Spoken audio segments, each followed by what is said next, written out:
అందరికీ నమస్కారం అండి. తెలుగు కథల వేదికకు స్వాగతం. ఈరోజు వివి ప్రసాదరావు గారు రచించిన సీరియల్ పిచ్చి అని ఆహ్లాదపరిచే హాస్య కథను విందామండి.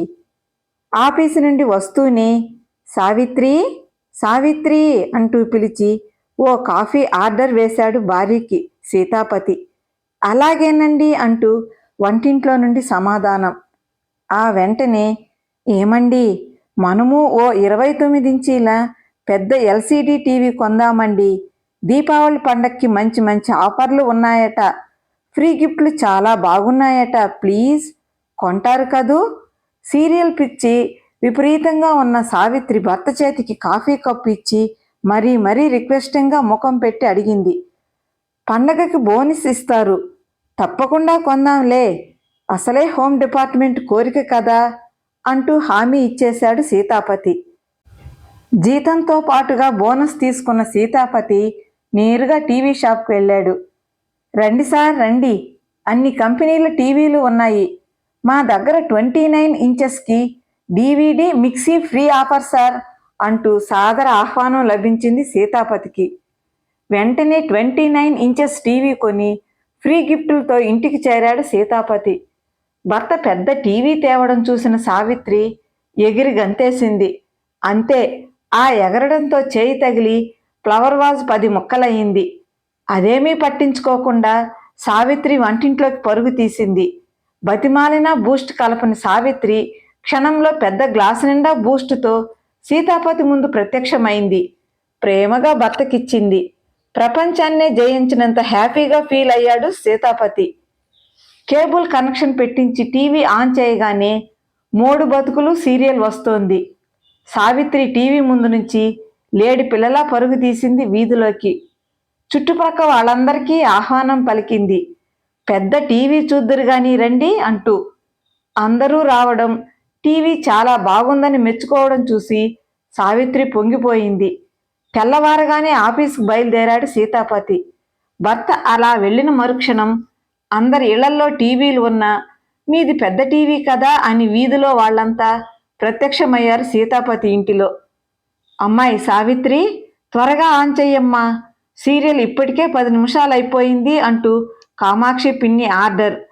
అమ్మా, ఆ సోఫా ఇలా జరుపుతావా, నేను కూర్చుంటా, అసలే కాళ్ళు విపరీతంగా నొప్పి అంటూ మీనాక్షి పిన్ని రిక్వెస్ట్. మొత్తానికి మీ ఆయన భలే మంచి పని చేశాడే సావిత్రి, ఇంత పెద్ద టీవీ చూస్తుంటే అచ్చం సినిమా హాల్లో సినిమా చూసినట్లే ఉంటుంది అంటూ పంకజం కాంప్లిమెంటు. అంతా కోలాహలంగా మాట్లాడుతూ ఉంటే ఛానల్ మార్చింది సావిత్రి. వద్దమ్మా వద్దు, ఆ ఛానలే ఉంచు, అత్తాకోడళ్ళు గొడవలో ఎవరు గెలుస్తారో చూడాలి అంటూ కామాక్షి అనడంతో మళ్ళీ అదే ఛానల్ పెట్టాల్సి వచ్చింది సావిత్రికి. అవునమ్మాయి, ఇంత పెద్ద టీవీకి DVD మిక్సీలు ఫ్రీ అట కదా? అవును, ఒకసారి DVD ఇస్తావా? మా పెద్దమ్మాయి పెళ్లి క్యాసెట్ చూడాలని తెగ సంబరపడిపోతోంది పిచ్చి పిల్ల. అదెంత భాగ్యం పిన్నిగారు, ఒకరోజు కాకపోతే వారం ఉంచుకోండి అంటూ వెంటనే DVD తెచ్చి ఇచ్చింది కామాక్షికి. అంతా సీరియల్ను చూస్తుంటే సావిత్రి వంటింట్లోకి వెళ్ళి అందరికీ బూస్ట్ కలిపి తెచ్చింది. ఇప్పుడెందుకు సావిత్రి ఇవన్నీ అంటూనే తలా ఓ కప్పు లాగేసుకున్నారు. సాయంత్రం 5 గంటలకు సీతాపతి ఆఫీసు నుండి ఇంటికి చేరాడు నీరసంగా. హాలు నుండి లోపలికి వెళ్ళడానికి దారి లేక వంటింటి తలుపు దగ్గరకు వచ్చి తలుపు తట్టాడు. సావిత్రి తలుపు తీసి ఏమిటి ఇటొచ్చారు అని అడిగింది. అట్నుంచి దారి లేదాయే, ఏం చేయమంటావు విసుక్కుంటూ లోపలికి నడిచాడు సీతాపతి. అవును, డబల్ కాట్ దగ్గర విపరీతంగా ఏంటి ఆ వాసన చిరాకుగా అడిగాడు సీతాపతి. ఓ అదా, టీవీలో భయంకర సన్నివేశం వచ్చినప్పుడు మన పక్కింటి భారత కొడుకు భయపడి పరుపు తడిపాడులండి, సావిత్రి తాపీగా సమాధానం చెప్పింది. అవును, బూస్ట్ ఉందా అయిపోయిందా కోపంగా అడిగాడు సీతాపతి. అరే, భలేగా గుర్తు చేశారండి, ఓ కేజీ బూస్టు 3 కేజీల పంచదార వెంటనే తీసుకుని రండి, రేపు జనం ఇంకా పెరిగే అవకాశం ఉంది, ఎందుకో తెలుసా అంది సావిత్రి. తమరే సెలవివ్వండి అన్నాడు. ఇంత చిన్న విషయం కూడా తెలీదా, రేపు ఆదివారం అండి అంది సావిత్రి. సీతాపతి రేపటి పరిస్థితి ఊహించుకుంటూ బెడ్రూంలోకి వెళ్ళిపోయాడు. తెల్లవారింది. ఆదివారం సెలవు కదా అని సీతాపతి కాస్త ఆలస్యంగా లేచాడు. హాల్లోకి వస్తూనే సీతాపతికి మాట రాలేదు. ఇంటి నిండా జనం టీవీలో లీనమైపోయున్నారు. భర్త రాకను గమనించిన సావిత్రి పరిగెత్తుకుంటూ వచ్చింది. అమ్మయ్య, కాఫీ ఇవ్వడానికి వచ్చిందనుకుంటూ సంబరపడుతున్న సీతాపతితో, ఏమండి, ఓ 10 కప్పులు బూస్ట్ తగ్గిందండి, త్వరగా కలిపి నన్ను పిలవండి అని చెప్పి ఎంత వేగంగా వచ్చిందో అంత వేగంగా వెళ్ళి టీవీ ముందు చతికిలబడింది సావిత్రి. చేసేది లేక బూస్ట్ కలిపి భార్యను పిలిచాడు. మా ఆయన ఉన్నాడు ఎందుకు, ఏనాడు కప్పు కాఫీ కూడా కలపడు అంటూ పెదవి విరిచింది ప్రశాంతి. మా వారు చాలా మంచివారు వదిన, రోజూ అంట్లు తోముతారు, బట్టలు ఉతుకుతారు. ఇంకా ఏదో చెప్పబోయిన భార్యని సావిత్రి సావిత్రి అంటూ లోపలికి పిలిచాడు సీతాపతి. లోనికి వచ్చిన సావిత్రితో, చూడు సావిత్రి, అందరి ముందు టాప్ సీక్రెట్స్ని అలా బీబీసీలో అనౌన్స్ చేసి నా పొరుగు తీయకే, నీకు పుణ్యం ఉంటుంది అంటూ ప్రాధేయపడ్డాడు సీతాపతి. ఆ సాయంత్రానికి ఎటువాళ్ళు అటు వెళ్ళిపోయారు. ఇల్లంతా నిర్మానుష్యమయ్యింది. సావిత్రి ఒంటరిగా టీవీలో సీరియల్ని సీరియస్గా చూస్తోంది. అకస్మాత్తుగా నో, అలా జరగడానికి వీల్లేదు, నేను ఒప్పుకోను అంటూ గావు కేక పెట్టింది సావిత్రి. ఒక్కసారే ఉలిక్కి పడ్డాడు సీతాపతి. ఏమైంది సావిత్రి, అలా అరిచావు అంటూ టీవీ హాల్లోకి పరుగున వచ్చాడు సీతాపతి.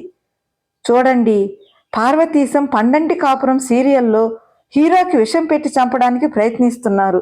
ఆ సీను నాకు నచ్చలేదు, అందుకే అరిచా అంది సావిత్రి. విషం వాడికి కాదే, నాకు పెడితే బాగుంటుంది గొణిగాడు సీతాపతి. ఓసి నీ సీరియల్ పిచ్చి మండిపోను, క్షణ క్షణం హారర్ మూవీ చూపిస్తున్నావే, ఆ సీరియల్లో అది చావడమేమో గాని నాకు మటుకు మెంటల్ వచ్చేటట్లుంది. అనవసరంగా టీవీ కొని పొరపాటు చేశా అనుకున్న సీతాపతికి ఓ ఆలోచన వచ్చి ఆ రాత్రికి రాత్రే డాబాపైకి వెళ్ళి డిస్కనెక్ట్ చేసి ఏమీ తెలియని అమాయకుడిలా వచ్చి పడుకున్నాడు. తెల్లవారింది. కాలకృత్యాలు ముగించుకున్న సీతాపతి ఆఫీస్కి వెళ్ళిపోయాడు. మధ్యాహ్నం ఆఫీసులో ఫోన్ మోగగానే రిసీవర్ అందుకున్న సీతాపతికి అవతల నుండి భార్య సావిత్రి గొంతు వినిపించింది. ఏమండి, మన టీవీలో సీరియళ్ళు రావటం లేదండి, కాస్త వీలు చూసుకుని కేబుల్ వాళ్ళకి చెప్పి బాగు చేయించండి, నాకు బాగా బోర్గా ఉంది, మర్చిపోకండి అంటూ ఫోన్ పెట్టేసింది సావిత్రి. ఆకలి విపరీతంగా వేస్తుంటే ఓ గంట ముందుగా ఇంటికి బయలుదేరాడు సీతాపతి. వేగంగా వచ్చిన సీతాపతికి వెక్కిరిస్తున్నట్లుగా తలుపుకు తాళం కనిపించింది. గడియకు ఒక లెటర్ గుచ్చి ఉంది. అది తీసి చదవడం ప్రారంభించాడు సీతాపతి. ఏమండి, మీరు కేబుల్ వాళ్ళని పంపలేదు, బోర్ ఎక్కువై ఏం తోచలేదు, మాయగాడి మంత్రదండం, మతిమరుపు మామయ్య, గుడిగంటలు పోయాయి, పార్వతీశం పండంటి కాపురం, పిచ్చి కుదిరిందా, ఈ సీరియల్ మిస్ కాకూడదని వెంటనే వెంకటమ్మ గారింటికి బయలుదేరి వెళ్ళాను. మీకోసం ఆగితే సీరియల్స్ మిస్ అవుతానని వెళ్ళిపోయాను. బియ్యం పప్పు అన్నీ రెడీ చేసి ఉంచా, ఏమీ అనుకోకుండా వంట చేసి రెడీగా ఉంచండి. రాత్రి 11 గంటలకల్లా ఇంటికి వచ్చేస్తా. బాత్రూంలో బట్టలున్నాయి, ఏమనుకోకుండా ఉతికి ఆరేయండి. అంట్లు కూడా చాలా ఉండిపోయాయి, శుభ్రంగా తోమి తుడిచి అల్మారాల్లో సర్దండి. అన్ని పనులు వెంటనే చెయ్యొద్దు, నీరసం వస్తుంది. నెమ్మదిగా ఓపిగ్గా చేయండి. మన కేబుల్ బాగు చేయించండి. మీకు తెలుసు కదా, సీరియల్స్ చూడకపోతే నాకు పిచ్చెక్కుతుందని, అందుకే వెంకటమ్మ గారింటికి వచ్చేసా. తెలుసు కదా, గాంధీనగర్ పాపారావు గారి భార్య వెంకటమ్మ, అక్కడే ఉన్నా ఇప్పుడు. రేపటికి ఇడ్లీ వేద్దామనుకున్నా, వీలైతే మినపప్పు రుబ్బి ఉంచండి. ఇది ఉత్తరంలోని సారాంశం. చివరగా ఉత్తరంలో ఓ నోట్ కనిపించింది. మన కేబుల్ కనెక్షన్ వెంటనే బాగు చేయించండి, ఎందుకంటే గాంధీనగర్ వాళ్ళెవరూ మన టీవీ చూడలేదు. రేపు ఉదయం అక్కడ మహిళా మండలి వాళ్ళు సుమారు 80 మందిని మన ఇంటికి ఆహ్వానిస్తున్నాను. వీలైతే ఆఫీస్కి లీవ్ పెట్టండి, సరదాగా సందడిగా ఉంటుంది. ఇట్లు మీ శ్రీమతి సావిత్రి. తాళం వెక్కిరించినట్లుంది. వెంటనే అక్కడ క్యాలెండర్ కింద దాచిన తాళం చెవిలో తాళం తీసి లోనికి నడిచాడు నీరసంగా సీతాపతి. హరి హరి హరి, కథ మళ్ళీ మొదటికి వచ్చింది కదా అనుకుంటూ వంటగది వైపు నడిచాడు సీతాపతి. కథ సమాప్తమండి. ఈ హాస్య కథ నచ్చితే లైక్ చేయండి. మీ అభిప్రాయాన్ని కామెంట్ రూపంలో తెలియజేయండి.